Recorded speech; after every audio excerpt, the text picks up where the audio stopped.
We are recording now. So I want to make sure that we're all clear on what our objective is, for this program. Now, as a company, right, our objective is to train at least 1,000 digital marketers this year. Even though we have I think over 400 people in the community, I'm not sure that we've had up to 100 people in any of the sessions that we've had, right? And by the end of this course, within the next 4 to 8 weeks, let's say 8 weeks, right?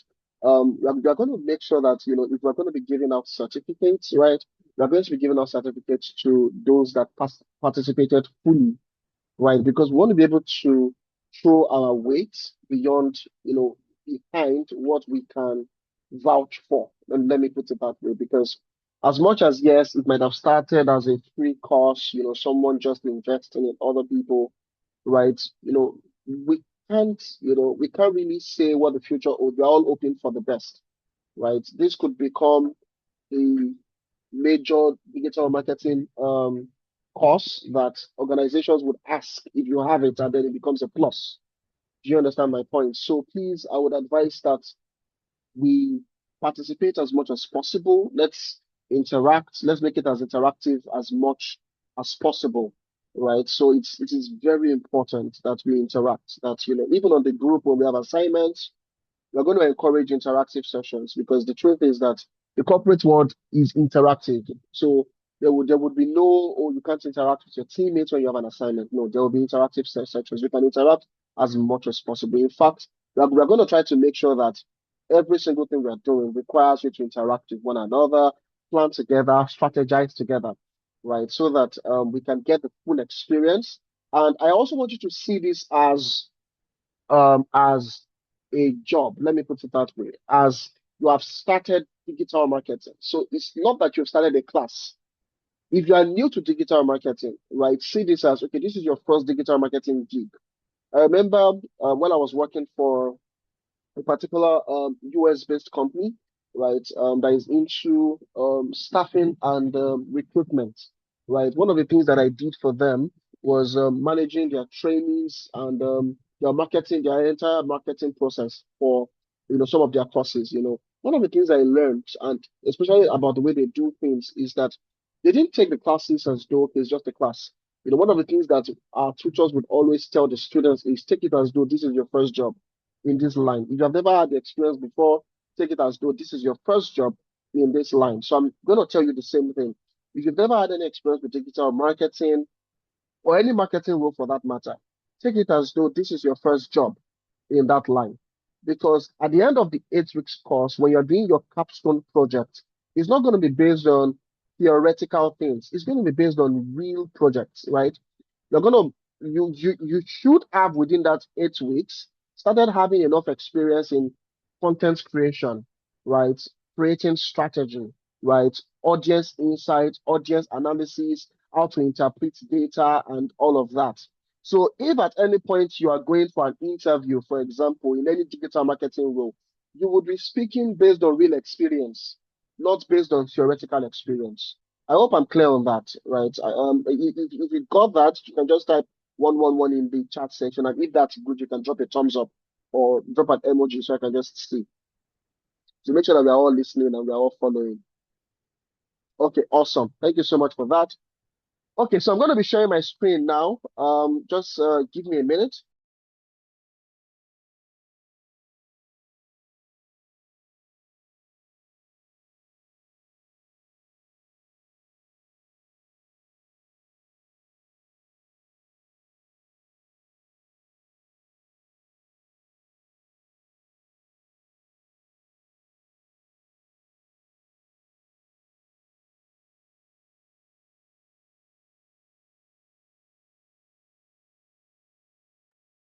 All right, so I'm going to be sharing my screen now. Thank you so much for that. And just confirm if you can see my screen. Can we all see my screen? Can we all see my screen? If you can Yes. see my screen, okay, thank you so much for that. Okay, so this is our first class, and everything is going to start from strategy, right? Everything is going to start from strategy. And This is a very important part because, I remember when I got into digital marketing a few years ago, and, one of the first questions that one of my line managers asked me was, "Oh, what are the strategic pillars for this plan?" And I was wondering, what do you mean by strategic pillars? Because I've never heard that before, right? And then he had to start putting me through that. Okay, so there are content pillars, there are strategic pillars. I didn't know any of that, right? So everything starts from strategy, right? Everything starts from strategy. Just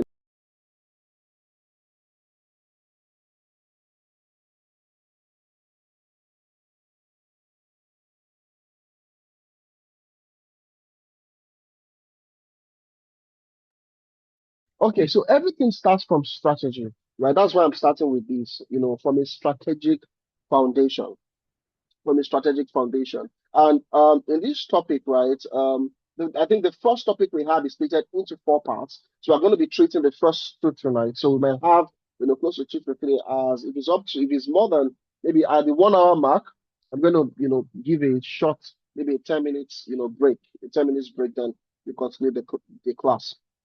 So in this particular class, we're going to be looking at what the social media landscape looks like in 2026 and what the audience insights, audience intelligence looks like, right? Also in this current social media environment, right? And we're also going to be looking at what social media landscape has looked like for the past 10 years, because we have to do a little bit of digging into history, right? To look at how we arrived here and what matters now, right? That is very important, right? A whole lot of us, we remember less than 1% of the content that we consume. And believe me, we consume a lot of social media content on a daily basis. You know, we are always, if you go and check your phone, go to your, if you use Android or iPhone, there's something called screen time. You can even search for it. It will show you an average amount of hours you have spent on social media on all your applications this week. Now, look at how much you've spent on social media, right? That would give you an insight to how much content you are actually consuming. But the real question is, out of those amount of content that you are consuming, how much of it do you actually remember? You will find out that you remember less than 1% of the content that you consume. Even today is a good example. I'm sure that we have all visited social media today. If you visited social media today, just give a thumbs up. You visited any social media, TikTok, Instagram, just give a thumbs up or something in the chat section. Good. How many contents can you remember from everything you've seen today? Now, if you cannot remember so much, so what is the guarantee that when you create a content, right, whoever sees it would retain that content? So we are going to need to examine closely, right, what works in today's world, right? The graph and the dilemma of quantity versus quality, right? Those are part of the things that we're going to be looking at. So we're going to start with examining the social media landscape in 2026, starting from the past 10 years. Now, it's very important for you to note that a strategy is only as good as your map, right? Meaning it's only as good as the information that you have. That's what I mean by that. A strategy is only as good as the information that you have. Now, if you are building a strategy without enough information, there will be gaps in it, right? Nowadays, people just wake up and I want to create content, right? There is no strategy attached to it. There is no plan attached to it. There's no contingency. There's no metric to measure. I just want to create content, right? So if you notice, everybody wakes up. How many of us that have created content, right? You created the content with a plan in mind or with a purpose in mind, right? How many of us have done that? A lot of us, when we are posting something, we're just posting it for posting sake. But guess what? Every one of us expects some form of traffic on that content.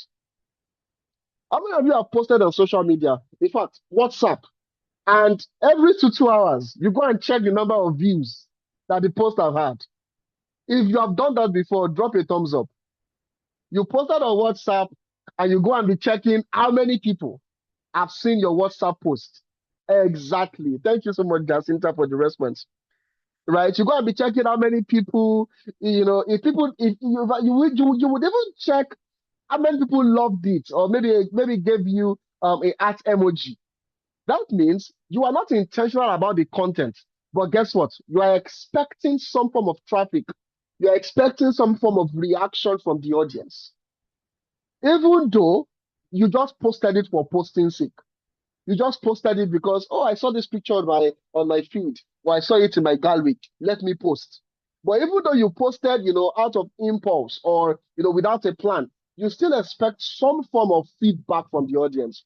You still expect some form of reaction from the audience. Now, that is you on a personal level. Now, imagine brands when you are creating content from a brand and you posted the content and the content has 0 likes. You can imagine the kind of feedback that is going to come from that brand. Do you understand my point? So a strategy is only as good as the information that you have. That means before you post something, it's important for you to know how that particular social media platform works, what is working now, who are your audience, right? Who are you targeting? Who is this content meant for? Imagine when someone that, for example, maybe you posted something about a particular topic and a particular group of people that don't have any form of interest in the topic are the ones liking it. And you are happy about that. Guess what? You've only made yourself happy mentally. The content has not really reached the right people. Do you understand my point? So a strategy is only as good as the information that you have. A strategy is only as good as the information that you have. So we're going to be looking more into that as time goes on. Now, so by the end of this lesson, right, I'm expecting that you'll be able to trace, the shifts in the past decade. You would also be able to explain why each shift happened, not just what it did, why it happened. You'll also be able to distinguish between social graph and interest graph because people's interests have changed. You'll be able to judge any platform if it is growing, it is plateauing, if it is declining for a particular audience. I'll give you an example. Okay, let me ask this question and throw it open to the class. Now, which platform is the platform for Gen Zs? Who can try that? You can drop it in the chat section. Which platform would you consider as the platform for Gen Zs? The platform for Gen Zs. Which platform would you consider as the platform for Gen Zs? Okay, someone said TikTok. Someone said TikTok. TikTok. Okay, what about for millennials? For millennials, which platform is the platform for millennials? So millennials are people that are born between 1990 thereabout down to 1985 down to 2004. Those are millennials. So which platform is their platform? Okay, Facebook. What about the Gen Alpha? What about the Gen Alpha? Okay, someone said Eskimo. Facebook, Gen Alpha. YouTube. Okay, is this YouTube for Gen Alpha or for Gen Zs or for millennials? The person that said YouTube, that's Sharon. Is YouTube for Gen Alpha or for Gen Zs or for millennials? You can unmute yourself. For the Gen Alphas, sir. Gen Alpha. Please, you don't have to use sir. My name is Nee. You don't have to use sir, Oh, please. Thank you. Thank you. Please lose the sir. Lose the sir. We are on first name basis in this class. Okay, let's not be too stringent. Do you understand my point? Thank you. Yeah, okay, so YouTube for Gen Alpha. Well, some will argue that YouTube is mixed. Why? Because of the kind of content on YouTube. A lot of people now go to YouTube to watch Nollywood movies. Now, which people do you think go to YouTube to watch Nollywood movies? Try and think. Which category of people do you think go to YouTube to watch Nollywood movies the most? Millennials. Thank you. Millennials. So millennials go to YouTube. Even baby boomers, that's our parents, they go to YouTube to watch Nollywood movies. That means if I'm coming up with a strategy and my plan is to target millennials and baby boomers, that is our parents, for example, I should be considering YouTube and Facebook. I should not be considering TikTok as a first place. Do you understand my point? Why? And if I'm going to be shooting that content, right, I should make it in such a way that it appeals to them. If I'm going to be running ads, even though yes, sometimes it also depends on the kind of product or the kind of product that you are shooting. But you have to first consider where your audience are present. Now, Instagram is a mixed place. Everybody goes to Instagram. Everybody, both um, um, millennials, especially millennials and Gen Zs, actually, right, go to Instagram. But for baby boomers, even my dad is still on Facebook. He hardly goes to Instagram. My dad is on Facebook.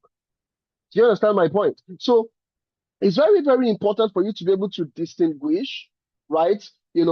Which platform you're able to judge the platforms. You're able to judge the platform. And finally, at the end of the class, you should be able to locate where AI has changed the game and is changing the game.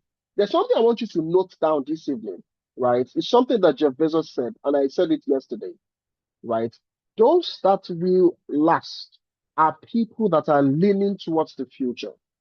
That means if I'm learning a skill, if I'm learning an approach, the first question I need to be asking myself is, would this still be relevant within the next 5 to 10 years?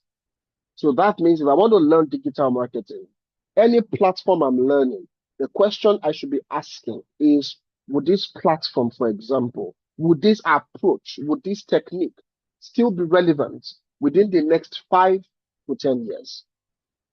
Because guess what? If it works temporarily and then in 5 years' time, your job is already at risk, then what was the point? So that means from this moment onward, moving forward and thinking 5 years from now, will this approach to social media, would it still be relevant? Would digital marketers still be needed? Like I said yesterday, I was telling someone, I said, in the next 5 to 10 years, right, I see AI replacing 80% of digital marketing workflow, not necessarily digital marketers. Now, it will only replace digital marketers that do not understand how to use the AI platforms. Because at that time, what you are going to need a full team of people to do, you're only going to need a couple of AI agents to run it. Do you understand my point? We are going to be examining all that. So let's begin by looking into the past decade, right? That's where we're going to start from.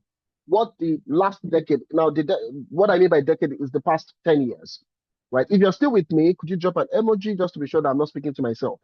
You're still with me, just to be sure that I'm not talking to myself. Okay, thank you for that. Thank you. Okay, so over the past decade, right, from 2016 to 2018, we looked at what we call the peak of the social media era. The peak of the social media era.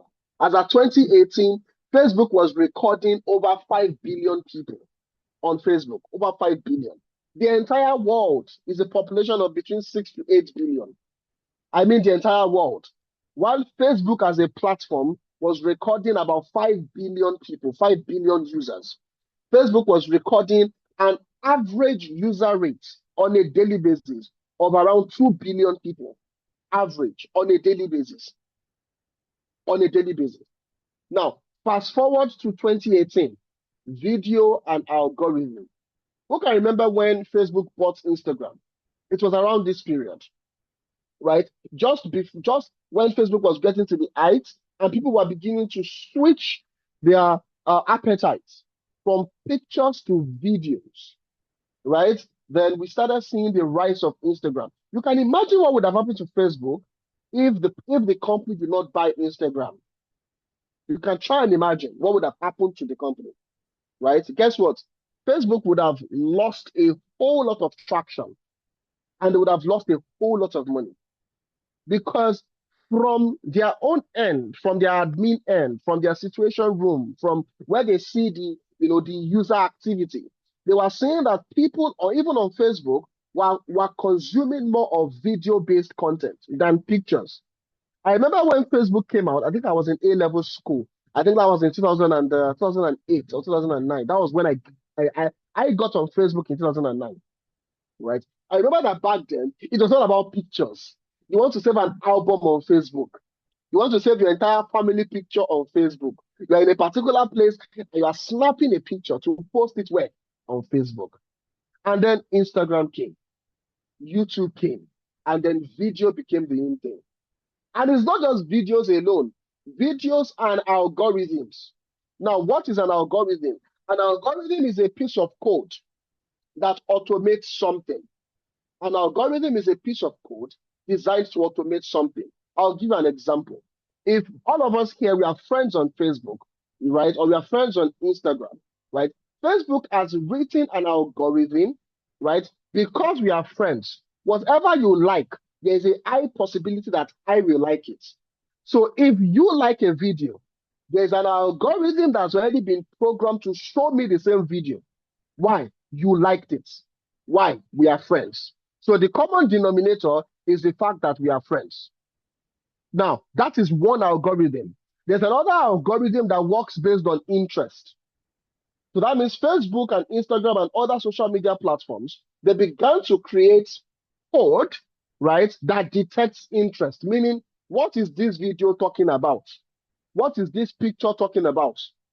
Right? So if I've been spending more than 15, 5, 15, 30 seconds on a particular kind of content, right? Facebook and Instagram, especially Instagram and TikTok, all of them, in fact, they watch how much you spend, how much time you spend on each of these platforms in terms of how many seconds, 5 seconds, starting from 5 seconds onwards, 5 seconds, 15 seconds, 30 seconds, the full 1 minute. And guess what? They begin to suggest that kind of content to you. Now, when your interest in that content starts reducing, the algorithm is still watching what kind of content you are now interested in. So they will continue to draw your attention. That's why you keep going there every day. Why? Because there's an algorithm that has been written to keep judging your interest and give you exactly what you are interested in. Are we together? There's an algorithm that has been written to give you exactly what you are interested in. How many of you have noticed that you don't ever go to Facebook or Instagram or YouTube or TikTok and it will show you more of things that you are not interested in? It will always bring you something that you've spent time on. Now, how many of you has this happened to you? It has happened to me that you are discussing something with someone and you went on Facebook and you saw an ad that brought you exactly what you were discussing. If it has happened to you, could you raise your hand up or just give a thumbs up? I want to explain why it happened to you. Awesome. Awesome. Thank you for that response. Yes. The reason why it happened to you is because on every device, right, there's something called active listening on every device. Meaning, as we are in this class, your phone, your laptop, whatever device you are using, right, is recording our conversation in the background and putting it on a database, and algorithms are using it to sort, to sort what is happening, to sort what your interests are. So don't be surprised if after now, Facebook, Instagram, TikTok, they are beginning to bring workplace tools to you. Zoho, Beatrix 24, AI tools to you. It's because you are engaging in conversation, even on WhatsApp. Sometimes you are typing, you are chatting with someone, and you mention something. Oh, I feel like eating chicken and chips. And then the next thing you see that happens, you go to Facebook. I remember one day I was discussing with my wife, and then she told me that, oh, I feel like eating seafood okra. And then I went on Facebook, and then I began to see ads from people that sell seafood okra. That was the day I knew that, okay, we are no longer safe. Are we together? Now, it's not as if they are selling the data. I think some of them do, right? But they are feeding this data to the algorithm so that our interest, because right now, attention is the new currency, so that our interest is glued. So all platforms have sophisticated algorithms that is based on just one thing, giving you what you're interested in. If you don't remember anything tonight, remember this one thing. All platforms are built to give you, as a user, as a consumer, what you are interested in. Are we together? No platform is going to suggest to you more of what you are not interested in. And they are designed to notice your interest change. Between 2020 and 2021, right? Then came TikTok, and TikTok scattered everywhere, right? TikTok scattered everywhere, right? TikTok just scattered everywhere, right? With short form videos, 30 seconds, sound bites. TikTok began that. And then other platforms picked it. That was when YouTube also introduced YouTube Shorts. You can remember that. YouTube introduced YouTube Shorts. YouTube Shorts was a response to TikTok because Facebook had tried to buy TikTok, but they chose not to sell. They said that they were not selling. Yeah, Facebook had tried to buy TikTok, right? So YouTube Shorts. Then Facebook now introduced Reels. Are we together? Who can remember what happened? What made Facebook to introduce stories? Facebook introduced stories because Facebook had tried to buy Snapchat. Stories actually came through Snapchat, right? And then everybody was rushing to Snapchat. Then Facebook tried to buy Snapchat, but Snapchat refused to sell, right? Then Facebook, because Snapchat did not have a trademark on the story idea, right? Facebook implemented stories on all their platforms, right? The people started rushing back. People started staying back in where they are because the same stories they are running to is now on every meta platform, on Facebook, on Instagram, on even WhatsApp. You get my point? And then by 2021, right, after TikTok had invaded everywhere, right, short form videos became the in thing. This is where you start seeing techniques like, oh, what is your hook? Right? The most important part of a video is the first 5 seconds. The most important part of a video is the first 2 seconds. What would you say in 2 seconds? Do you understand my point? Why did that happen? That happened because TikTok came into the picture with 30 seconds to 1 minute videos, right? And then short form videos became the in thing. And then came 2023, generative AI, chat GPT. This was in 2023. I can remember where I was, right? Where I heard about ChatGPT, how it became the fastest growing platform in the world. Now, this was not when ChatGPT was created, mind you.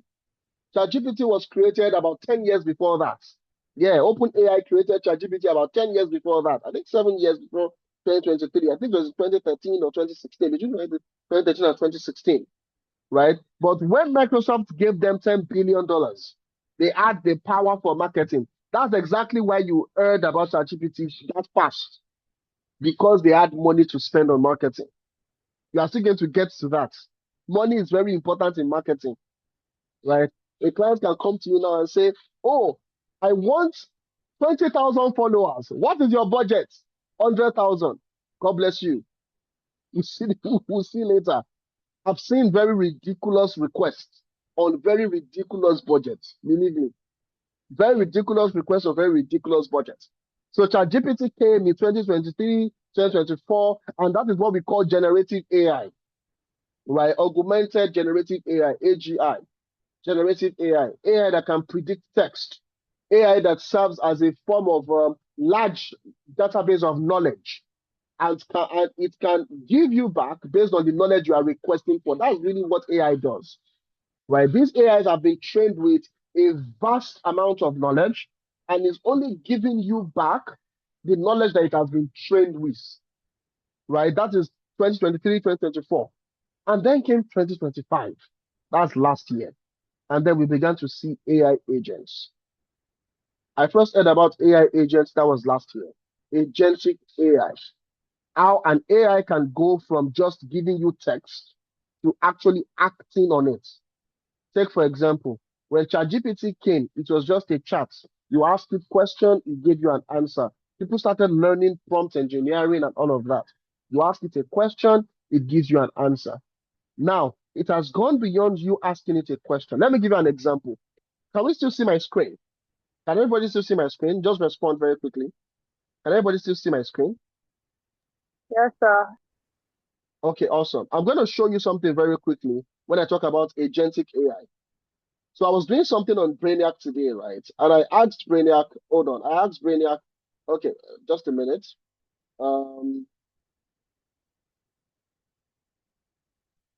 Okay. So I was working on something, and I said, "Oh, Brainiac, let's do it. Did you know content? Did you know Brainiac is powered by over 20 LLM models built for different things, blah, blah, blah, blah, blah." And then Brainiac said, "Okay, no problem. Let me write this up in brand voice first." Now, the reason why it told me, let me write it up in brand voice is because Brainiac has learned, the Brainiac, because Brainiac, like I said, manages its own social media by itself, right? So Brainiac has learned about the company's brand voice. So he said, okay, let me write this out in brand voice, meaning let it follow how the company speaks. So I'm going to draft the did you know content. So what did it do? It gave me a content idea and it created five different variations of that particular content idea for Instagram and for LinkedIn. So I just have to go there and go and check all the content that it created. And notice here, I said, oh, we will come back to this later. We'll come back to this shortly, but first, I feel the caption "We are live." That was the content that it posted. "We are live" does not really capture what we need, and the call to action too. We need to start. We are starting. What we are starting today is the first quarter of our AI digital marketing course. So I think we need to rework the caption to "Enroll now" should be the join the cohort by joining our community. I mean the July 1st content. So he said, got it. Let me put the July 1st content so I can see the exact current caption before we work in. It's good. I have the full caption. Here is the problem clearly. So it analyzed what the problem was with that particular content it had created before, and it created a new one. When it created a new one, I said this caption was not updated, so you can retry, because I checked it. I saw that the caption that it wanted to post is not updated on its calendar. So I said, you need to retry that. So it said, okay, caption saved successfully this time. So it gave me a summary. I said, good. I said, let's go back to the content draft that we created earlier. So what I just now, normally I would have, looked at other platforms that do something similar and all of that. Now, Brainiac did all of that by itself. Now that is agentic AI, where there is an AI that is not just giving me text. Now it can actually create the content, create the visual, that's the graphics, and post it by itself. And if it needs to boost it in terms of grow the likes and all of that, use it to grow followers, it will create that entire process by itself. So that is that is where we are right now. Whereas a platform, right, it is no longer about just I'm chatting with ChatGPT and it's giving me text, it's giving me ideas, and I have to copy those ideas, tell it to shorten it. Then I go to Zoho or I go to Meta Business Suits, right, to go and schedule the content. Right. When I schedule the content, I'll go back to my Instagram. Hold on, let me demonstrate something to you very, very, very quickly. Let's ask Brainiac something. Hi, Brainiac. What do you think about current engagement rates? Okay, so while it thinks about this, right? So it's about, we're going to come back to that. So it's about the agents being able to actually get things done, right? That is exactly where we are right now. And I'm going to be using Brainiac as an example a lot because, that's the tool that we have built, right? Within Brainiac, right, we have let me check. I think we have 9 agents. Yeah, we have 9 agents. We have 9 different agents. Let me be sure. Where's that? Okay, right here. Yes, we have 9 different agents within Brainiac. Yes, we have 9 different agents. Let me be sure. Yeah, we have 9 different agents. We have Brainiac itself, and then there's the content agent, a creative agent, social media manager, a writer, strategy, a campaign manager, analytics, a project manager, and a manager that learns, and also a virtual assistant. The virtual assistant is to tell me, for example, if I wanted to send me a mail by so time to remind me something, I can just tell it that. So the question we just asked it, and it says, okay, what do you think about our current engagement? It says, okay, we have 682 followers, 1,963 impressions, 74 engagements. That's a 10.85% engagement rate. Now that is for Instagram. Then for LinkedIn, the followers, we have 9. That means most of us are not followers on LinkedIn yet. Impressions is 418, engagement rate 3. That's a 33.3%. Now notice this. It says, oh, 10.5 here is strong, industry benchmark, blah, blah, blah. LinkedIn is at 33%. It said it's a start, not a signal. Why? We only have 9 followers. It's too small a sample to read into. The real story you are getting here is from 418 impressions from 9 followers, which suggests your content is being amplified outside your direct following. Now, normally, before you can interpret this kind of data, you go on LinkedIn, you go to your analytics, you go and check each of the content one by one to see exactly what is happening. Look at the views, look at the engagement, look at what else? The impressions. You will now have an Excel sheet that you will write those things and apply a formula to calculate these things. That is the normal way of doing it. I remember when, I think that was about last year, before agentic marketing, before I really got into agentic marketing, right? One of my line managers then, right, he gave me the formula for calculating views and impressions. And I was like, are you kidding me? So if I want to create a plan, a social media plan, because for example, at one of the companies I work with, right, we manage social media for different companies. For example, I think we're currently doing an influencer campaign for Pepsodent or something, and for other brands as well. And while creating the plan, there are a lot of things that we do manually. We want to do a projection of how many followers this particular campaign, what is the possible sentiment score, what is the possible engagement rate. And we have to do most of these things manually. But now, because of the advent of AI agents that can pull real data from the social media pages, we can do everything simply by typing a prompt.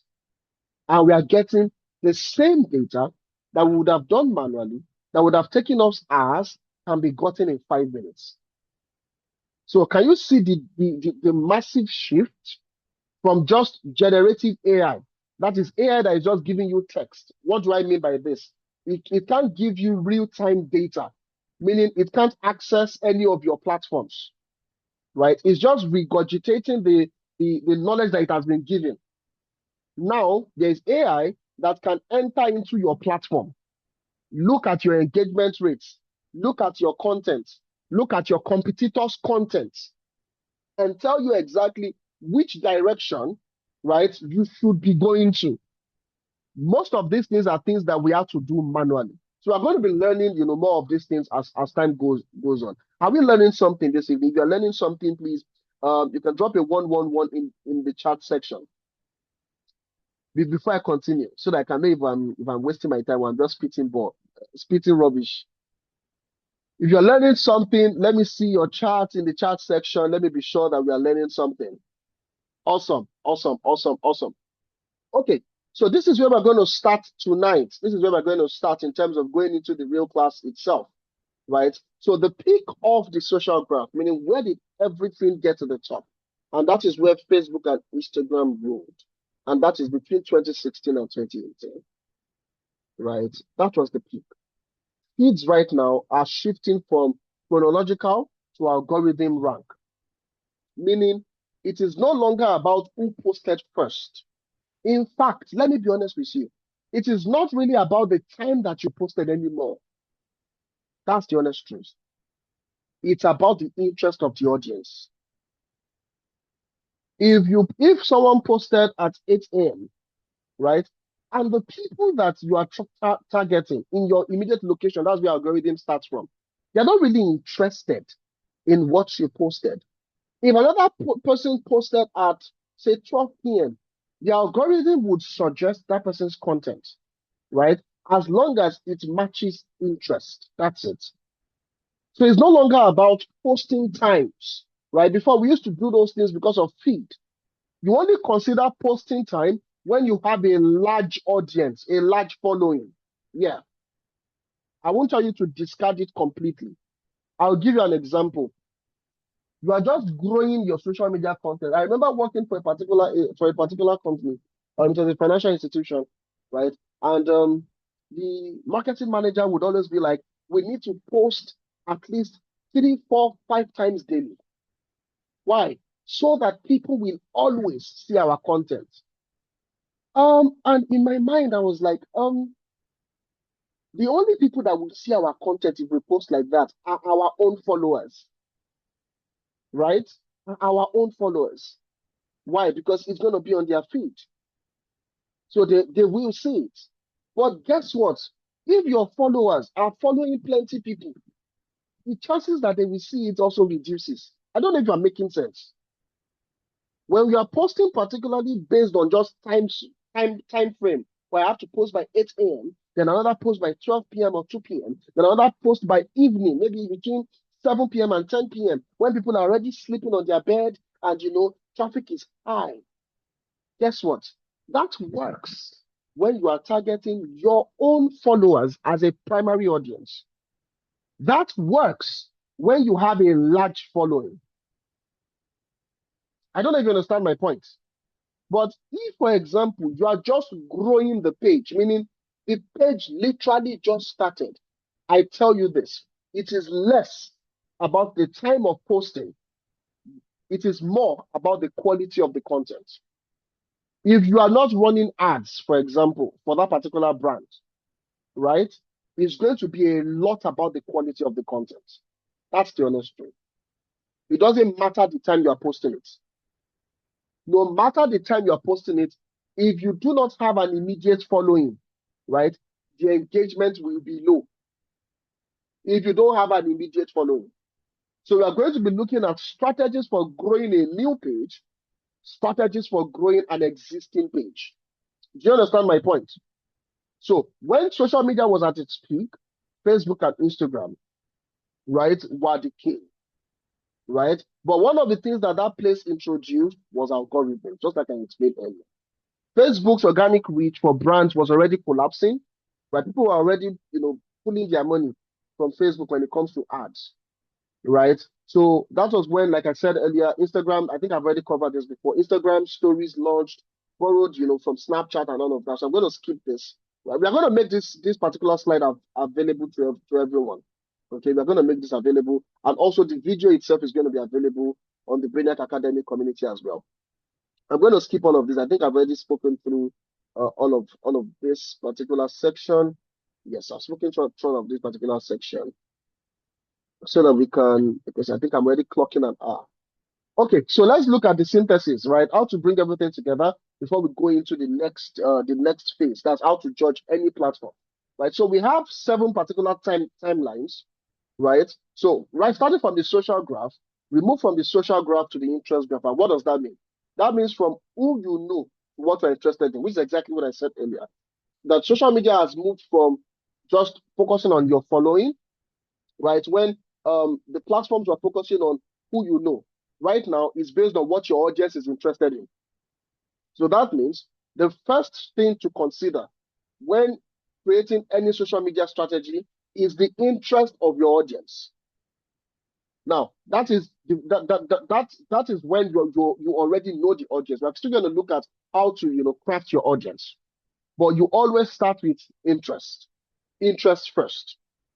Interest first. Let me ask you a question.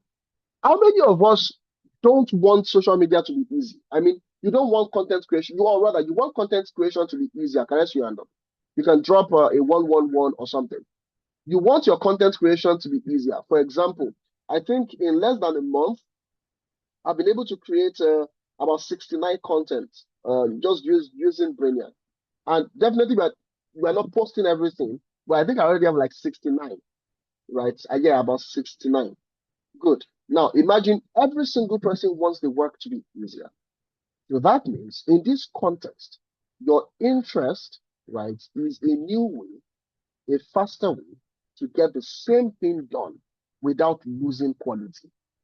Do you see that? A new way, a faster way to get things done without losing quality. A new way to get things done without losing quality. Do you understand my point? We have moved from chronological posting to algorithmic posting. Now, where we are right now is AI recommended. That means even platforms are moving away from algorithms to allowing their AI, that is their internal AI, to recommend content to people. That means the algorithms are no longer working by itself. Let me give you an example of what I mean. When it comes to algorithms, right, there's something we call a deterministic workflow. Let me see if I can open a thing so I can explain what this means. There's something we call a deterministic workflow. Now, what a deterministic workflow means is this. That means I have deterministic workflow means that 2 plus 2 equals 4. That's what a deterministic workflow means. So every algorithm is deterministic. That means the outcome is always fixed. If you like this, I give you this. If you like this a little, I still give you this. As long as there is a like on this, I'm going to give you this. Do you understand? What AI brings into the picture is a dynamic workflow. Why? Because human beings are dynamic. Human beings are dynamic. Your interest changes. It can change based on your mood. It can change based on a season in your life. It can change based on a need. For example, I remember when I was going to get a car a couple of months ago, right? And I would go on the internet to search, maybe on Gigi or on Cars24 or this platform where you have cars. I just noticed that when I came to social media, I was always seeing not just cars. I began to see cars that I searched for, something similar to what I searched for. And I noticed that immediately after I made a purchase, I stopped seeing those ads. Like I stopped seeing it. Now, that is no longer because of an algorithm.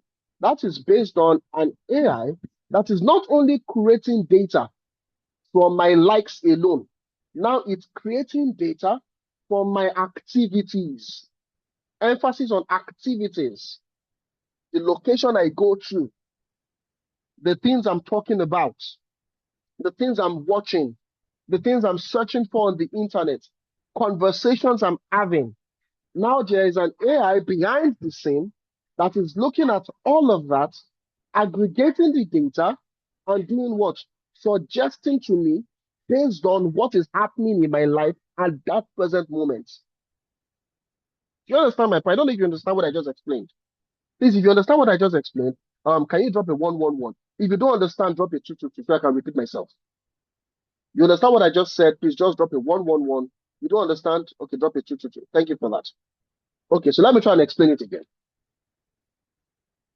Social media interest. Don't forget, we are still talking about social media interest. Don't forget, we are talking about strategy. That's the first thing. The first thing when managing any social media, creating any digital plan, creating any content is your strategy. Hope we are clear on that. If you are clear on that, can someone respond? Just anybody can respond. The first thing in any plan is strategy. You can unmute yourself and just say, I understand. Understood, sir. All right, thank you. The first thing is strategy. So what we are looking at now are, elements of a strategy. What are the things I need to consider before creating a strategy? And I mentioned earlier that the most important part of any strategy is information. What you are getting right now is information. So what this is meant to do is to inform you on what kind of information to look for. And I've said we have moved from chronological, right, to algorithmic. Do you understand my point? Part of the ways to, when we were doing algorithm, when AI was based on algorithm, that is when hashtag was reigning. How many of you noticed that X has started removing hashtags? In fact, if you use hashtag now on X, there's every possibility that your content might not even go far. How many of you noticed that? If you notice that, can I see thumbs up? That right now on X, you won't really see algorithm. You won't really see. They've started suppressing hashtags. In fact, if you want to run an ad on X right now, I don't know if many of us know that. If you want to run an ad on X right now, right? If you add an hashtag to it, it will go through. Has any of us seen that before? I mean, if you have seen that before, can I see 111 just to be sure? That the use of hashtag on X is reducing. Interest is no longer based on just hashtags alone anymore. Yeah. You saw that on LinkedIn. Yeah, people are no longer using them. Yeah. Now, it's not as if it has completely gone out of phase, but the usage of it has reduced. Why? Because the platforms are now moving from algorithm to AI recommended. And let me tell you something about AI. AI is an information aggregator, meaning it's good with working with vast amounts of information. Do you understand my point? So right now, platforms are collecting data from every single source, your location, right?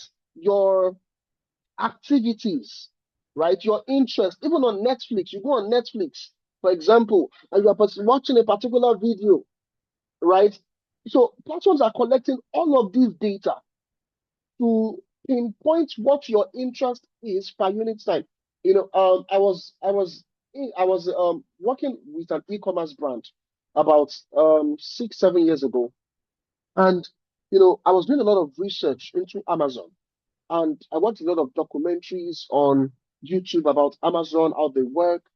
And one of the things I saw in one of the research papers was that on each Amazon customer, right, Amazon has an average of a 5,000 page document of data that they've collected on each customer.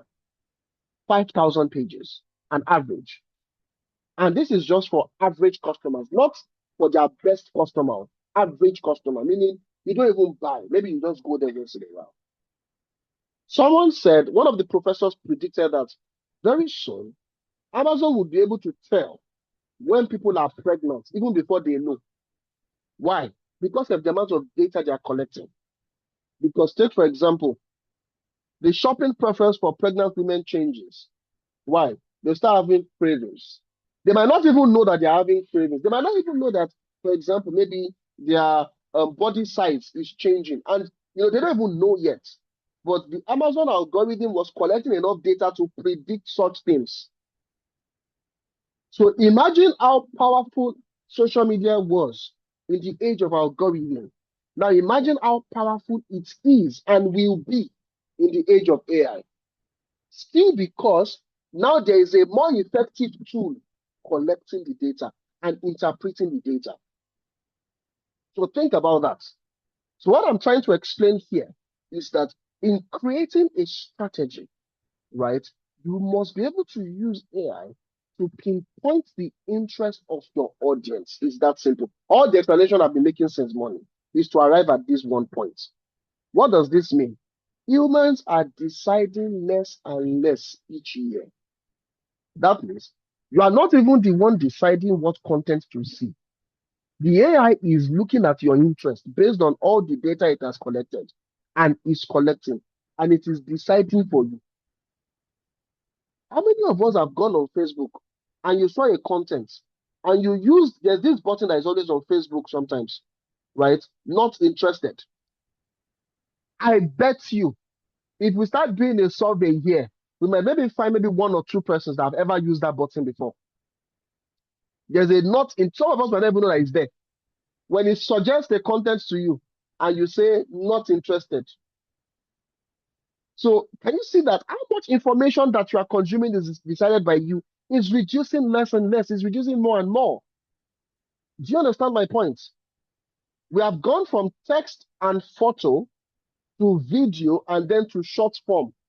If a video is too long now, people skip it. Except there is something, maybe a hook that is so captivating. Yeah. If a video is too long now, people skip it.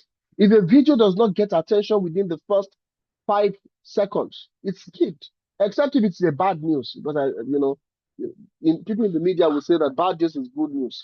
There's no such thing as bad PR. Do you understand my point? So we have gone from to text and photo to video, and not just video, to short form video. Look at that transition. That means these are part of things I must consider when creating a strategy. What kind of content are my audience interested in? Right? What are their interests in terms of topics? Now, when I look at those topics they're interested in, I now want to pinpoint the kind of content right, that falls under those topics, and how I can create short form content, short form videos. What percentage of my content is going to be text?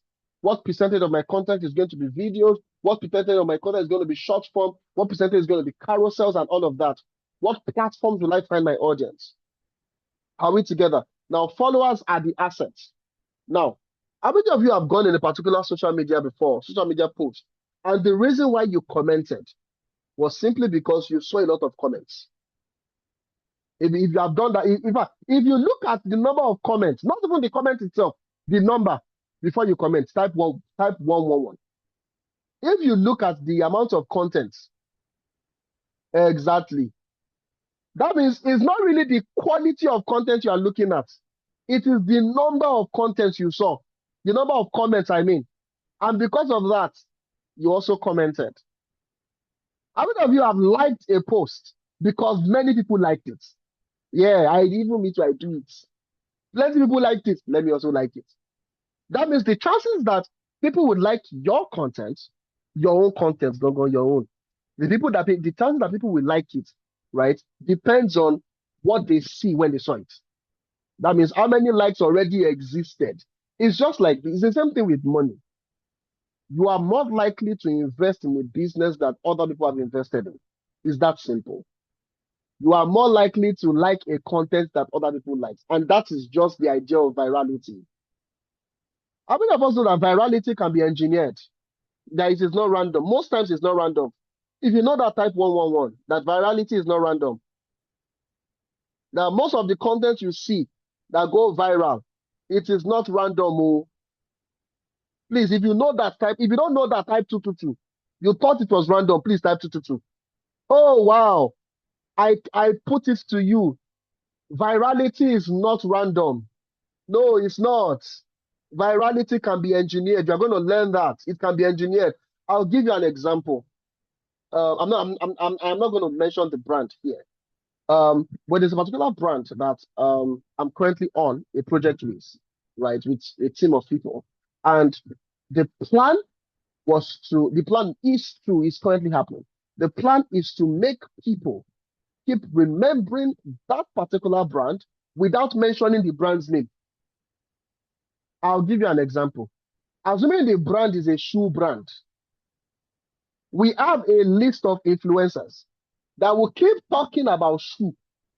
They are paid without mentioning that particular brand's name. But guess what?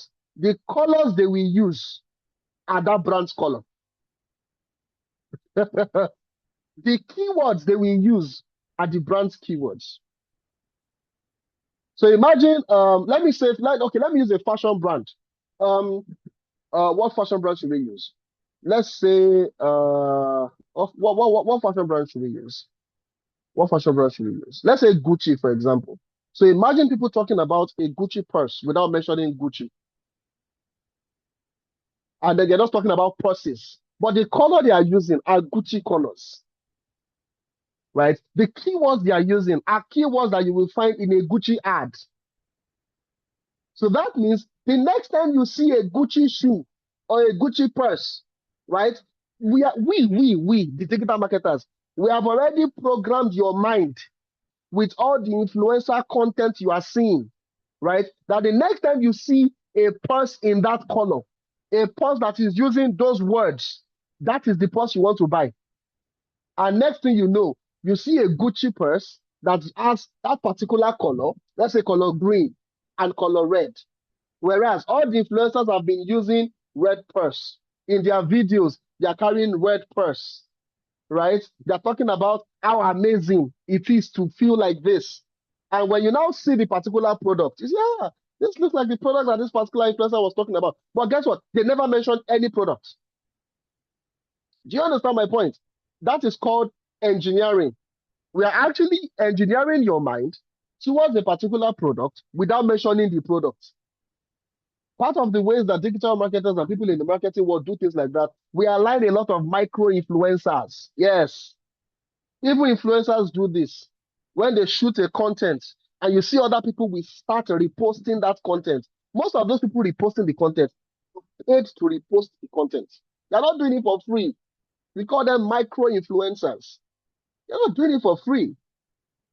So before you know it, the content is everywhere. It's everywhere. Everybody's posting it. Do you think when maybe Davido or Olamide or Wizkid, when they release a song, do you think that people just wake up and want to do dance challenge?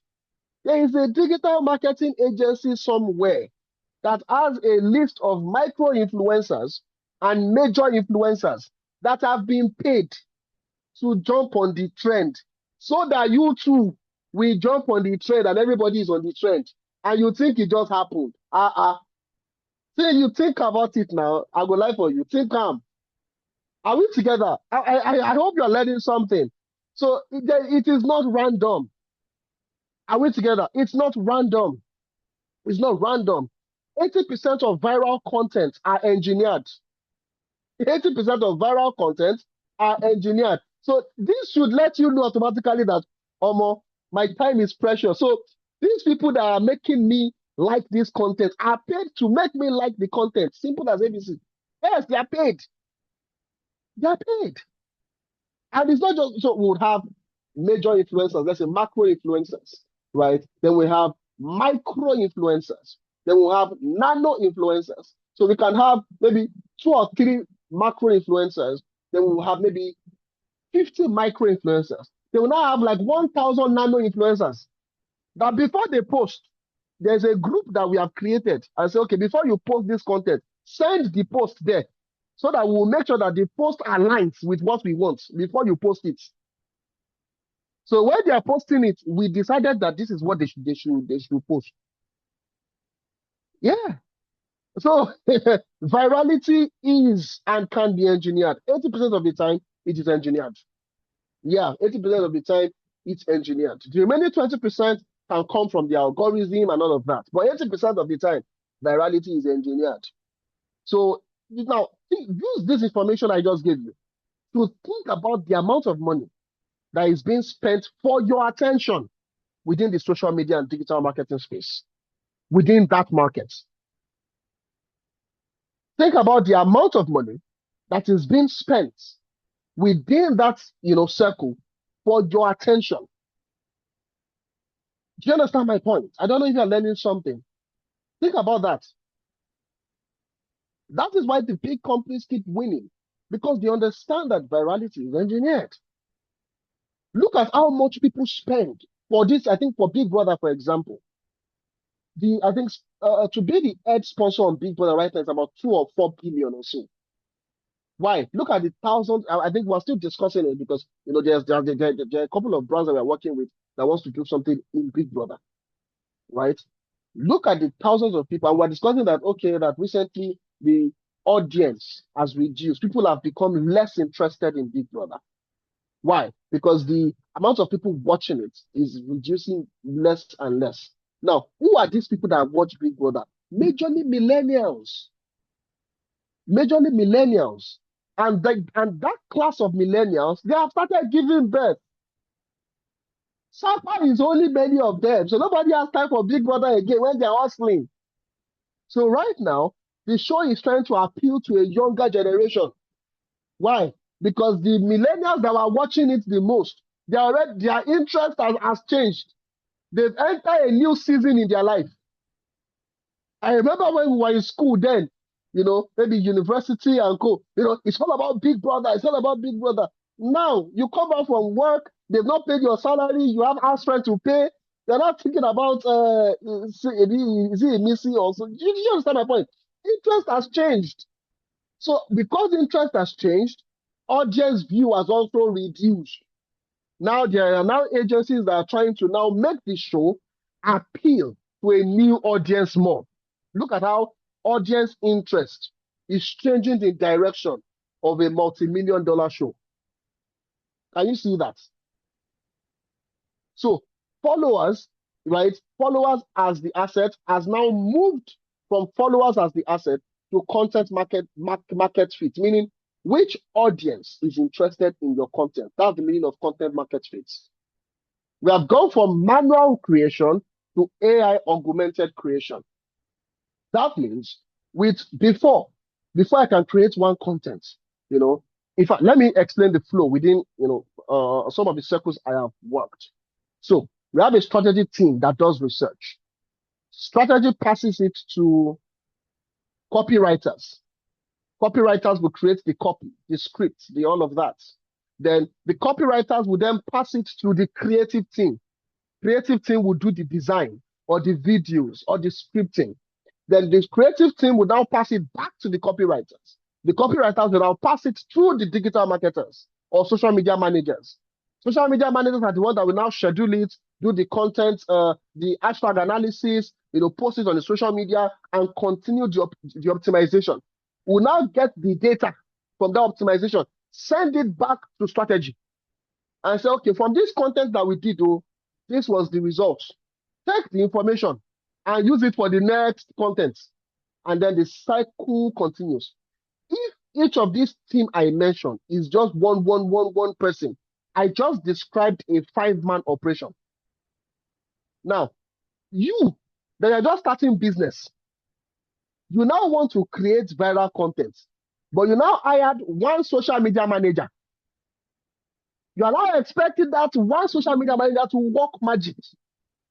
That your target for this month is that this content, this page must grow from 0 to 10,000. How? Look at the process I just described. That takes a 5-man team to complete a full content cycle. From strategy, it always starts with strategy. From strategy to content creation, right? From content creation, that's the copy guys, the copywriters. From content creation, it goes to the digital, to the creative team. From creative team to the digital marketers. Now, creative can be either video or graphics. Do you understand my point? Then it goes back to that's a 4-man team. Assuming each of these teams are just one person, that's a 4-man team.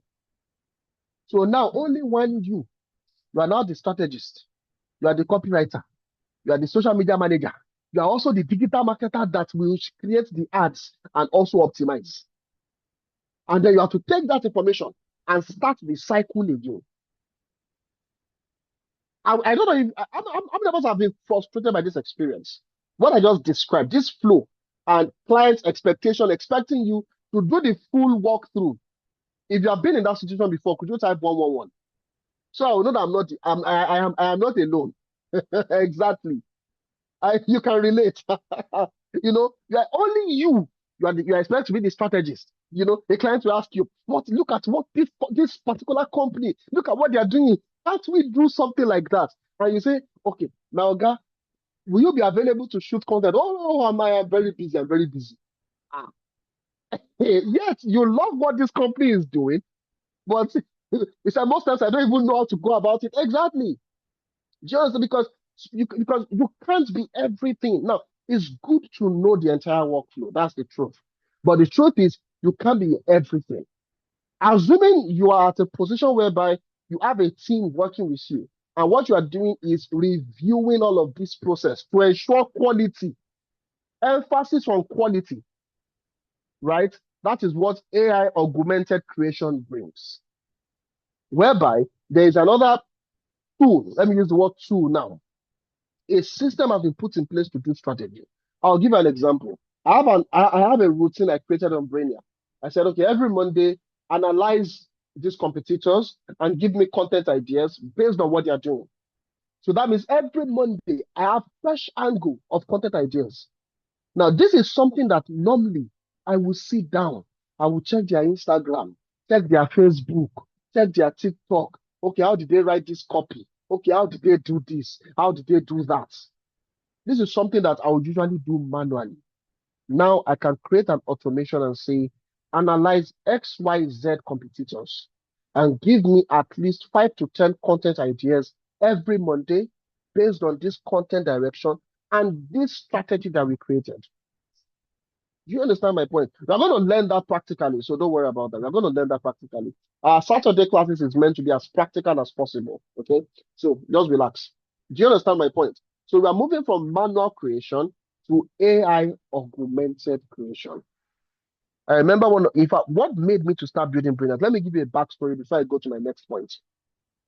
what made me to start building Brainiark was a particular brand that sells chicken, right? I won't mention their name, right? The brand sells chicken. And this brand is one brand that has three subsidiaries, and all the subsidiaries sells chicken. And they want each, so think, how many of us know Zatek in Ibadan? Zatek. How many of us know Zatek in Ibadan? If you know Zatek in Ibadan, I'm just using Zatek as an example. Zatek is not a company. If you know Zatek in Ibadan, type 111. You know Zatek in Ibadan. Or any chicken brand, type 111. Nobody knows Zatek in Ibadan. Wow. Are you for real? Okay, so let's say the name of, okay, good, thank you. I think I found somebody that knows Zatek in Ibadan. Good. Okay, so let's say the name of the company is Zatek. So we know that Zatek does chicken majorly, right? And they do a lot of things. In fact, the Zatek would have even been easier to manage. But this particular brand, what they do is they have their parent company, right? That produces chicken. They now have a subsidiary that sells fresh chicken. They only sell fresh chicken, right? And they now have another subsidiary that also sells fresh and frozen chicken. But guess what? It is still chicken. Chicken is the product. It's just that one is fresh and one is fresh and frozen. And I have to make sure that the parent company is subsidiary A and subsidiary B. They sound differently, but they are all selling chicken. I cannot, I can't present it from a competitive angle. I can't say that fresh chicken is better than frozen chicken. Why? If I say that fresh chicken is better, it will affect subsidiary B. If I say that frozen chicken is better, it will affect subsidiary A. So I must present two of them as good. When I'm talking about subsidiary A, I must only talk about the brand, the people, the customer service. But when I'm talking about subsidiary B, I must talk about the price. Guess what? It is still chicken. Chicken. And it would bother my head so much, when we have review meetings, the client will tell me, oh, this particular word that we use for subsidiary A is meant to be used for subsidiary B. Why? Okay, for subsidiary A, you must only show, for subsidiary A, the chicken must be like this. For subsidiary B, the chicken must be frozen and it must be removing frost on its head. And I'm like, and this is not the only brand I'm managing. There are other brands I'm managing. On a personal note, for example, I'm also managing a personal brand for someone, a lot of things. And I'm to keep all of this in this my small little head. So I said, you know what? Let me start doing some research into agentic AI. Let me start seeing how I can create an AI that will keep all of this brand voice, that's the word, brand voice, in its head for all these different brands. All the rules they sent to me, I will give it to the AI. The problem with using ChatGPT is that you have to keep on prompting ChatGPT. That's the problem with using ChatGPT. You have to remind it that, oh, we're talking about this brand. Oh, this rule is for this brand. It doesn't go back to check the context.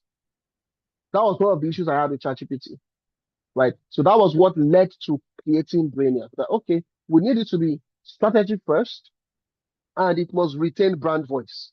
That was where the idea of what we call brand brain came from. That everything Brainiac is going to be doing in this workspace is about this brand. Do you understand my point? So we moved from manual creation to augmented creation. Now, a friend of mine was asking me a couple of days ago that, okay, so it looks like you are more relaxed. I said, why wouldn't I be more relaxed? Because 80% of the workload I have, I've already automated it with AI. AI is the one growing all the social media pages. AI is the one creating the content. I just review. I just read what it has done and review and tweak it and tell it, okay, give me a fresh content based on this. And it has even been designed in such a way that before it even gives me the content, internally, it creates, for every content you request for, Brainiac creates 10 contents. Then it rates them on a score of 1 to 10. It only gives you the good ones. And anyone that scores below average, it never gets to you. Now, this works, theoretically until you experience it yourself. So I'm not going to make the entire class about Brainiac. Do you understand my point? So the next point, we move from public feeds to public plus private and community channels. Channels are becoming a major thing across social media, especially across chat platforms like WhatsApp. The person that began this whole channel thing the most, community and channel, was Telegram. But because Telegram is too public, right, and WhatsApp has more trust value, people trust WhatsApp more than Telegram, right? Telegram, WhatsApp also imbibed it. Do you understand my point? And the final point is distribution before used to be once, right? Now, distribution can be on every post, meaning each platform, right? Each platform can have its own content format for the same content. Meaning, for LinkedIn, I can have a particular content style, a particular caption style for the same content, the same topic. That same thing that I will post as a carousel on LinkedIn, I will post it as a video on Instagram, or a carousel, or maybe what I will post as a text on LinkedIn. I can post it as a carousel on Instagram and post it as a video on TikTok. Look at that. And post it as a thread on Twitter. One content. Do you understand my point? So before, distribution was once, meaning one content across all platforms. But now, distribution, right, is earned for each platform. That's what I mean by distribution earned on every single post. Are we together? If we're still together, can we type 111? I think we've already clocked the 1 hour mark. Before I go to the next slide, I want to ask, do we have any question on what I've said so far, what I've taught so far? Now, let it be limited to what I've taught so far. Let me give room for interaction. I want to run through the remaining slide quite quickly so we can give room for more questions. But do we have questions? I want to take like 2 or 3 questions. If you have a question, you can raise your hand and I'll tell you to unmute yourself. Or I'll ask you to unmute yourself. But based on what I've taught so far, please. So we don't go off topic. Do you have any questions?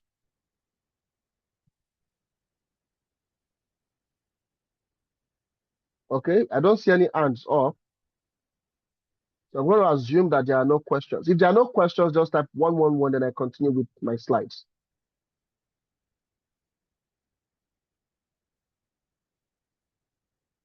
There are no questions. You can type 111, then I continue my slides.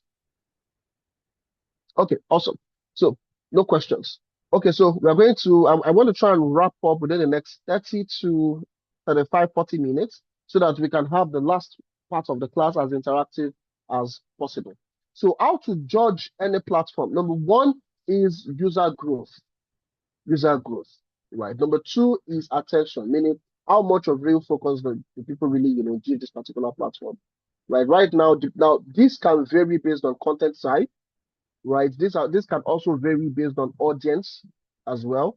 So attention should be judged based on audience and content type. So you can't judge attention based on just one metric. Just like we said earlier, that millennials are, Facebook people, right? Facebook baby boomers are Facebook people. Gen Zs are TikTok people. Do you understand my point, right? So attention is based on the platform, right, and the audience. Attention is based on the platform and the audience. Do you understand? So distribution metrics, meaning how does the content actually get seen? Now, this is very important. How is the content distributed? Do you need to use ads, for example? Do you need to use influencers to distribute? It's just like, for example, you want to sell a product to market women, but you are the only person carrying the product to the market. There's only little you can do. So what do you need to do? Hire a group of marketing people and give them the product, tell them to enter into the market. The more people you have, the more grounds you cover. It's the same thing with content. That's what distribution means. Distribution means how fast, right, does your content get to the audience, right? How much help do you have? Do you understand? So you can have distribution based on ads. You can have distribution based on influencers. A lot of times, depending on the budget, we mix this. We usually mix this entire approach, right? We mix it depending on the budget that the client has, right? Sometimes the client does not have so much money. They'll say, okay, we cannot really use influencers, right? We can't really use influencers. We have to rely on ads. Or okay, ads won't really give us what we want. Let's see if we can use nano influencers, right? So depending on the budget, that's what determines sometimes distribution approach, right? The creator economics, for example, does it reward or does it retain creators who fuel it? I'll give you an example. You know, sometimes when we want to engage influencers, right, part of what we offer them is, for example, maybe commissions. If it's something that is sales based, besides the fact that influencers will collect money for influencing, right? Sometimes influencers can also be gingered by offering them commissions. That okay, besides the money we are paying you for this particular content, we're also going to be offering you a commission. Or if, for example, in Brainiark, right? Besides, because we also have an influencer plan that we are currently executing as well. And part of the influencer plan is also commissions that, okay, when Brainiac gets to the point whereby it's charging and, the people that bought through you are paying for the subscription of Brainiac or using this agent or that agent, or even when we have investors coming in, you get X and X and X and X. Do you understand my point? So it depends on what offers you can give to um the influencers. That's what we call creator economics. And then audience fit, meaning is your audience there? I think we spoke about that earlier. Is your audience, are they there? If they are there, what is their mindset about this topic? On TikTok, if you want to push anything on TikTok, put it inside a dance video. It's that simple. It's funny, but that's the truth. If you want to push anything on TikTok, put it in a dance video. In fact, I think that real topics still get discussed more on Instagram than TikTok. Because on TikTok, everybody is dancing. Everybody is doing one very funny, ridiculous thing or the other. Everybody, this guy recently said, oh, there's an Olodo uprising. And everybody was bashing him. But the truth is that his comment was platform specific. How many of us go to TikTok to learn something? If you go to TikTok to learn something, type 111. If you go to TikTok because it's just fun, type 222. Let's see. Let's do a survey here. You go to TikTok because it's fun, type 222. You go to TikTok to learn something, type 111. Okay, I have 1-1 so far. 2-1. Please, let's keep it coming. Okay, you see that? This 2-2 now.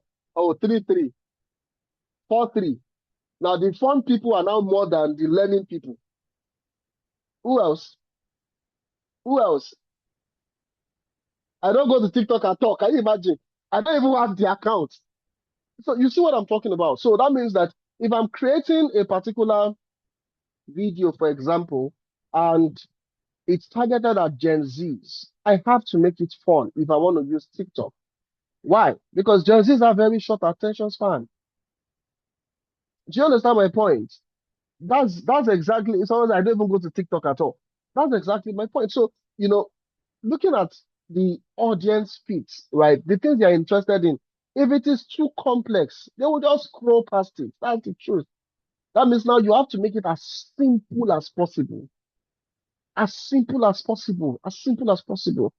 Right? But if you want real topic, like real discussions, real issues, go to Instagram. Go to Twitter. If you go to Twitter, go to Facebook.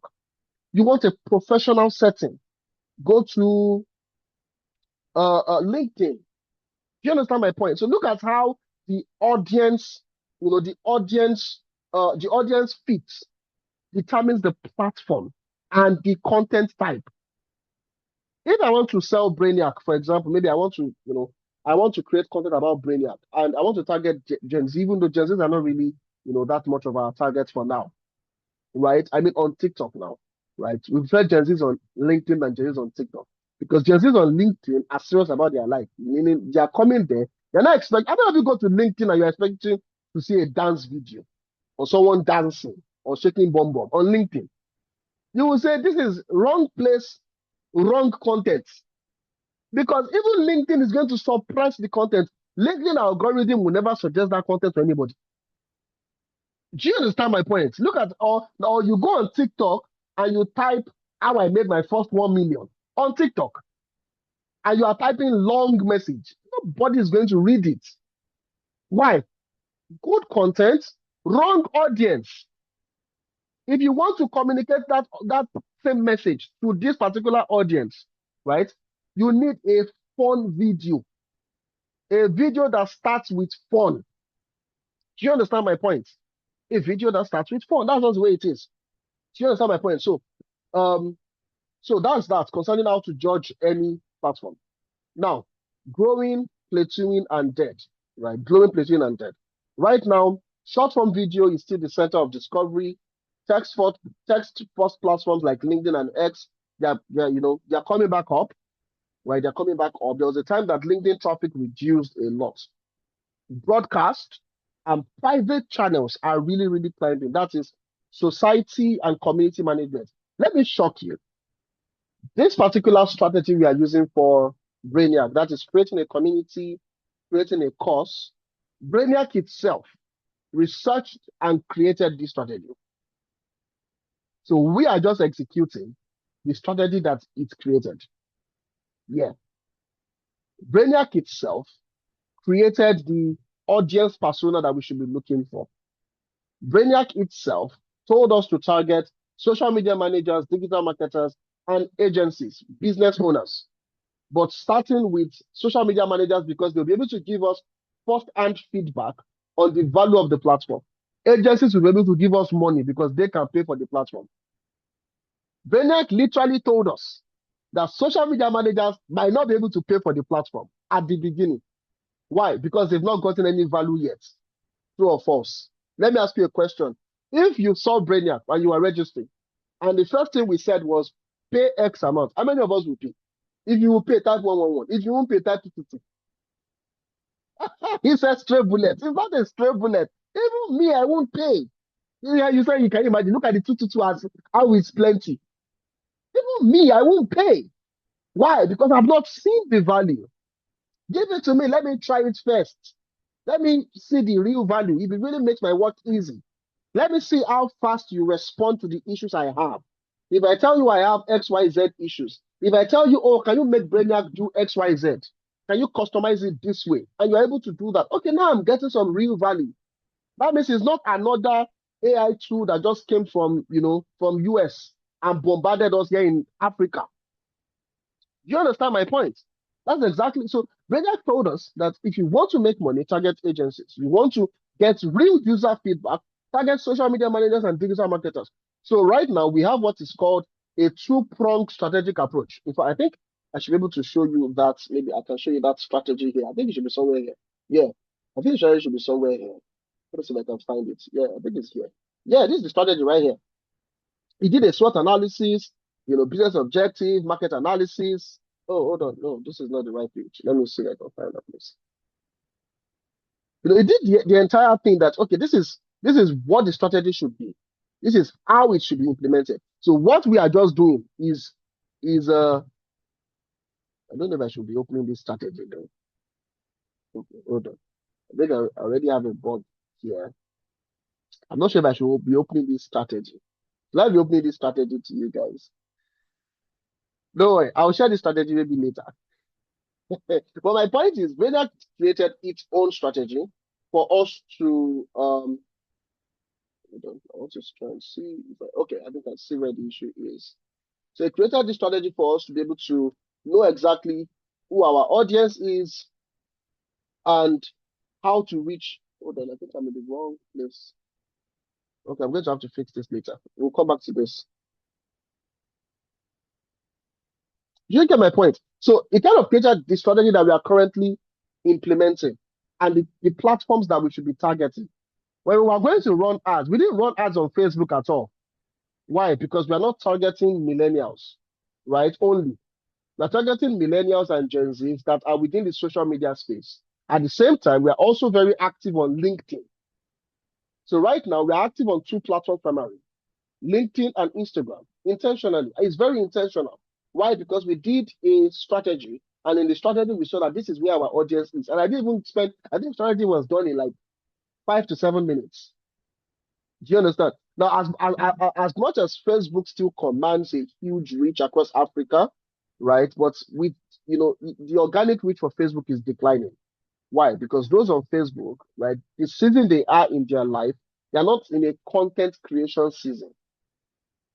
Who are the people on Facebook? Primarily millennials and baby boomers. How many millennials create content? Excuse me. How many millennials create content? How many baby boomers, our parents, create content? Do you understand my point? So that is, that's what the plateauing means. And that, The pure broadcast to your followers, reach your followers model as a growth strategy is already dead. If the only people you are creating content for are your followers, then your content approach, your content strategy is already dead on arrival. That means that you have to create content that can be consumed beyond your followers. Like I said earlier, distribution is now interest based, right? It's now interest based. Right now, the algorithms, the artificial intelligence platforms is the one rating everybody's interest, right? And it distributes quality of content based on places where we have high interest. Quality content in places in people that have high interest in those content. Now, what changes, what that changes on the ground is this. Followers no longer guarantee reach. That's the truth. A large account can post, to silence. A small one can reach millions. Very true. Do you understand my point? Now, please, this is with an important caveat, right? Before a small account reach millions, that small account must be willing to spend money to reach millions. Don't forget that the social media platforms are also in the money-making business. Please, if you need to write that down, write it down. Social media platforms are in the money-making business. You have a small account, you want to reach a large audience, be ready to collaborate with people, be ready to collaborate with influencers, be ready to spend money on ads, be ready to spend money on content quality. Most of the influencers you see today that are going viral, I put it to you, a good majority of them started going viral when a blog or a media house, especially maybe Tunde Ednot or Instablog, started reposting their content. Please understand what I just said. Most of the influencers that you are seeing that are going viral today have millions of followers. They started going viral when a blog or another influencer that has a large following, when they started sharing their content. So none of them became viral because they kept creating content. Yes, there's that aspect of consistency. I'll give you an example. Imagine if we create a content on Brainiark right now, and everybody in this class reposts it, or we collaborate with everybody, and all your audience are also seeing that content. What do you think happens to that content? It's automatically going to have the highest engagement, reach, impression of any content I've ever created. So none of them became viral or grew their audience because they were consistent alone. Do you understand my point? They became viral because there was a collaboration somewhere. Some of them even pay to collaborate. I kid you not. I think I've already explained this before. That some of these guys, they pay a lot of money to collaborate. Some of them call in on a favor. Yeah. That, maybe I know somebody that knows this person, that knows this person. I beg, get me beg boss now. Make you just repost my content. Make you just reshare my content. Make you just like my content. That kind of thing. Do you understand my point? So there's nobody none of them went viral because, I've been creating content for 10 years. And one day I just created one content and wow, it was everywhere. No, it doesn't happen like that. Don't be deceived. It doesn't happen like that. A lot of times, because they've been creating content and the content is good, other media houses that don't create content for themselves, rather they repost other people's work, they will just repost what they posted, simple as ABC, and they will tag them. And before you know it, everybody goes to that person's page. And then, they're liking the content that, this makes sense, this makes sense. And the followership is what? Increasing. How many of us saw this guy? There's this northern guy. What's his name again? He did this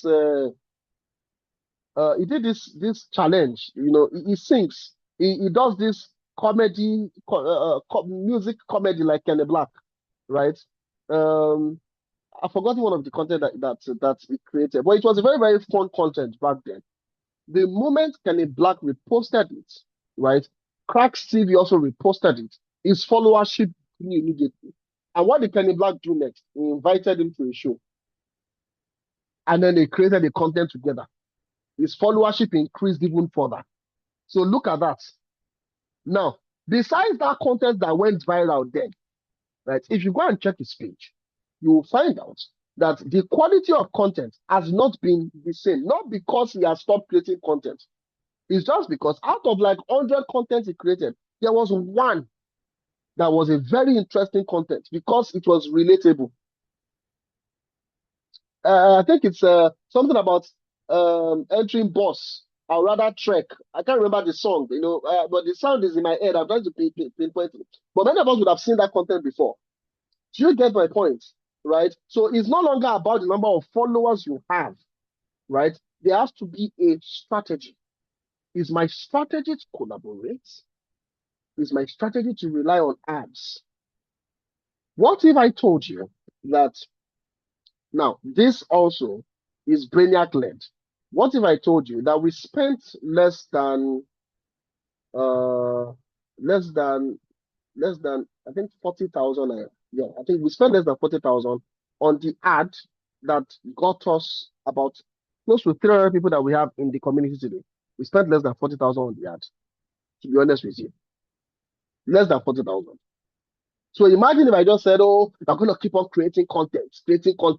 And, hopefully, hope is not a strategy in social media. In fact, in anything, there's some things that hope is a strategy. But in social media, digital marketing, hope is not a strategy. You must have a real strategy that has KPIs. Do you understand my point? So followership does not guarantee reach. Do you understand? A large account can post to silence. A small account can reach millions if you spend money on the millions to reach them. Do you understand my point? Content market fit always beats followers counts. Meaning now you can have a lot of followers, but they're not really interested in what you're doing. That's the truth. Now, this is the danger of buying followers. Now, is it wrong to buy followers? Oh, no, it's not wrong. Believe me. All your influencers do it. You just don't know. That's the honest truth. All influencers, all, and I mean all, every single influencer has a social media platform that they're buying followers from. That's the honest truth. It's just the quality of followers they are buying is different from the normal quality of followers that every other person buys. Because even if buying followers, they are quality, and the quality determines the cost. So all influencers buy followers. All influencers buy likes. All. Yeah, all of them. All of them. Because they need the numbers to be always high. They need the numbers to be always active. Yeah. The hook now has become, infrastructure. The hook has become infrastructure. The first second decides if the audience will stay or not. Now, this is very relevant for video-based content. Now, saves and shares outweighs likes. That means the true picture of real engagement are saves and shares. That's what really, if someone likes your content enough to the point that they are willing to save it and share it, anybody can click on the like button. I hope you know that. But when someone shares something, it appears on their timeline. It bears their name to it. You understand my point? So the real signal that you should be looking for in engagement is saves and shares. Well, comments will help you to judge sentiments. Comments will help you to judge sentiments. That's what comments are good for. Comments will help you to judge sentiment. You are going to learn how to use Brainiark to calculate, for example, sentiment score. So comments would help you to judge sentiments. But the real thing you want to be looking at in terms of your metrics is your saves and your shares, right? When you're creating a strategy, it should be the new thing. So AI and the new scarcity, right? So AI has changed the arena, all at once, 3 arenas, right? Number one, it has changed, the creation flow, right? It has collapsed the cost, especially the cost of creating a competent draft. Right now, anyone can produce a lot and fast. I hope you got that. Anybody can produce a lot of content fast. Right now, the key thing is distribution and discovery. Before, we were spending a lot of time in the content creation itself. Right now, the place to spend money is in the content distribution. Let me repeat what I just said. When you are creating your strategy, you must focus more on the content distribution than the content creation itself. Why? AI has helped you to shorten the time of creating the content itself. What your strategy needs to account for the more is content distribution, meaning how will this content reach the world? How will this content reach my audience? And I think I've already touched on a few of them. Now, there are some of them that we are still going to be expanding on during the course of the lecture, during the course of the program. I hope we are still together. If you are still together, please type 111. I hope I'm not dumping a lot of information on you this evening. I hope I'm not dumping a lot of information on you. If you are still with me, please just say you are still with me. Maybe in the chat section, just say I'm still getting it. I'm still getting it. I hope I'm not dumping a lot of information on you. If you're already feeling saturated, right, type 111. Oh, no, this time I'll type 222. I can already see a lot of 11. You're already feeling saturated. Maybe you already get this information is getting too much. Okay, I've seen two getting it. Who else is still getting it? You're still getting it. You are not yet lost. I did just one more. If I have one more, okay, good. I'm going to continue then. So I just mentioned that right now, right, the new scarcity is no longer the creation. Creation has become fast. I kid you not. I just told you of how with Brainiark I was able to create about 69 content. I think it's 69. Right. So creation is no longer the issue. Right. If you are still taking long to create, to create the content itself, then you're not using the right tools. It's as simple as that. From creation to scheduling, right, should not take you in today's world, should not take you more than 10 minutes. Yeah. What should take you time is judging the quality. Exactly. So that means right now, I can create 50 contents and try to audit them, to weed it down, delete some of them that, okay, I don't like this, I don't like this, I don't like this. Okay, I'm going to retain 10. And it's this 10 I'm going to post for the next 1 week. Do you understand my point?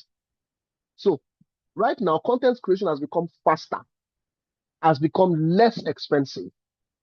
One of the things we are trying to improve in Brainiark is already doing it is video generation. Brainiark right now creates graphics superbly, right? One of the things that we're trying to improve right now is video generation, right? So that it's able to use multiple tools to generate one video, and it can create long form video. That's one of the things we're working on. That's one of the things you're going to have access to test for us. So don't worry, right? So creation has become easier.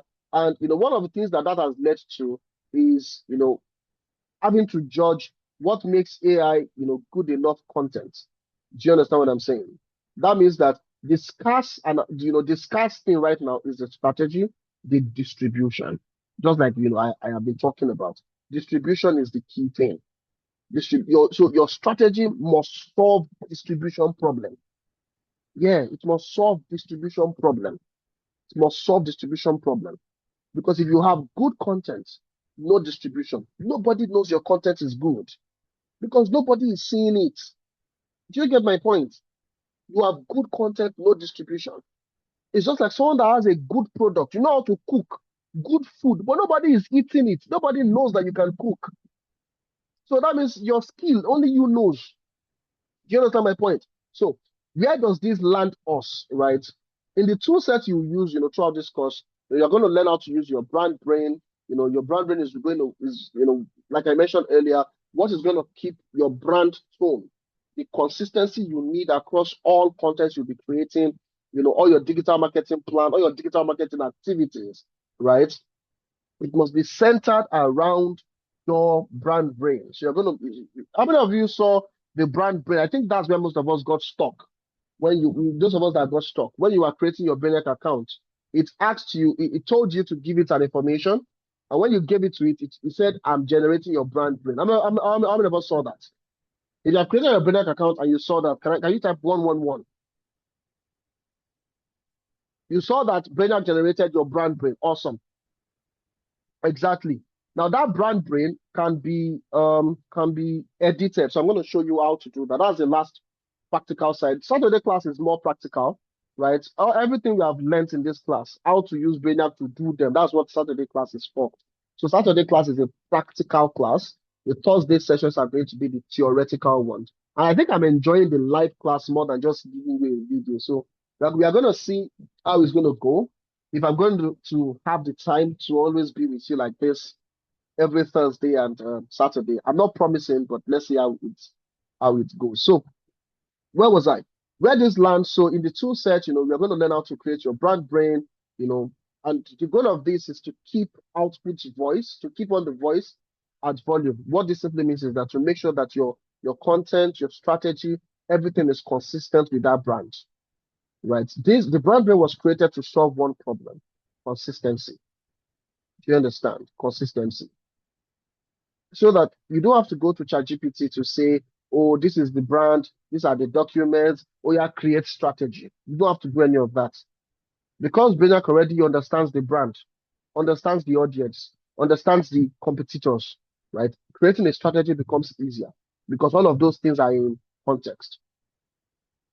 Okay, so um, this is what I want you to remember, right? The decade points in one way from who knows you to what you are interested in. I think I've mentioned this a lot, and this is a major point throughout this particular, section. Audience interest.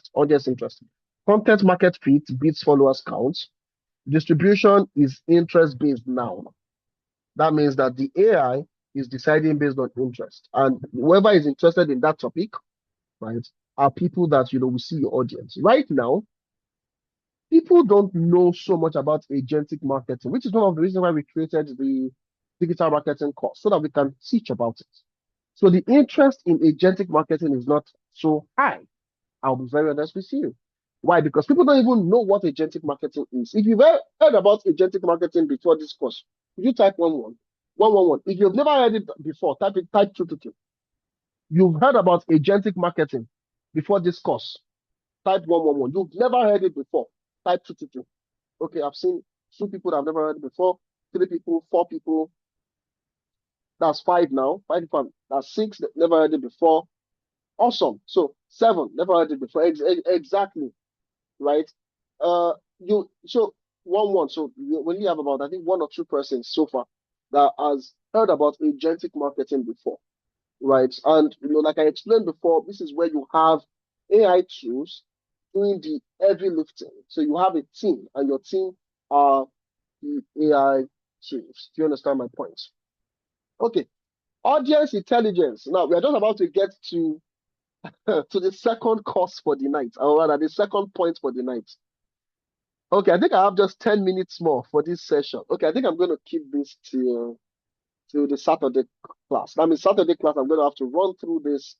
Saturday class is going to be about 3 hours long, 1.5 hours for each session, right? There's going to be the theoretical session and then the practical session. So, audience intelligence, I'm going to make this slide available, right, in the community on the Brainiark platform. Between this night and tomorrow morning, it's going to be there, so you can log in to download. Let me show you how to do that very quickly before I give room for questions. Because if I should start this, I think how many slides do I have on this? Oh, we still have a lot of slides. So I don't want to rush this. So I'm going to stop here for tonight. But I'm going to make this material available on the Brainiac platform so that we can go there and download it, right? And read it so that we'll have more of a conversation than a lecture on Saturday. Is that okay? If that's okay with you, you type 111. If that's okay, type 111. That's your first assignment. Your first assignment is to check this out. Okay, so how to have access to the material, because we won't be leaving materials on the community anymore. We're going to put the materials on Brainiac. So let me show you how to get access to the materials from Brainiac. Okay. So once you are on your platform, once you are logged in, what you need to do is come here, right? Once you are logged in, when you log in on your Brainiac, it is going to bring you here. Brainiac.com. Let me go to Brainiac.com. So it's going to bring you here. When you're logging in for the first time, it will bring you here, right? So you want to go to Academy, right? So what you just need to do is just type academy.brainiac.com. It's going to bring you here. Did you get it? So it's going to bring you now. Right now, there's nothing there right now. So it's going to be there. To be between tonight and latest by tomorrow morning. Even the course material from yesterday as well is going to be there. This video is going to be there as well. So we're going to add this particular course curriculum, this slide to this video, so that you can have access to it to get that. So just come to Academy. I'm going to send this to the WhatsApp community, academy.brainiark.com. Once you are logged in, right, you can just come to courses. So you will see videos about onboarding here. You see videos about courses as well right here. So once you are logged in, just come to courses. Onboarding videos are about how to use Brainiark. The courses place is where we're going to be putting, each of these courses, the courses from this session. Do you understand my point? So just come here and then you have access to the materials. Okay, academy.brainiark.com, and then you'll be able to have access to it. Please, once again, I want to mention this. The course is completely free. The only thing you're investing is your time. There's nobody from Brainiark that is going to come to anyone to solicit for money or ask you to pay a subscription. Nobody's going to do that. At least not right now. We want you to see the value first.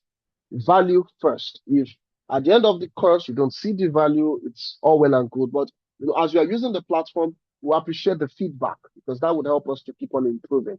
Right. So I'm going to drop a lot of videos right between this night into tomorrow. When the videos are live, we'll drop a notification on the community, right? Let me give room for questions now. So if you have a question, you can unmute yourself. And then I'm going to stop the recording now as well. If you have a question, you can unmute yourself. You can unmute yourself if you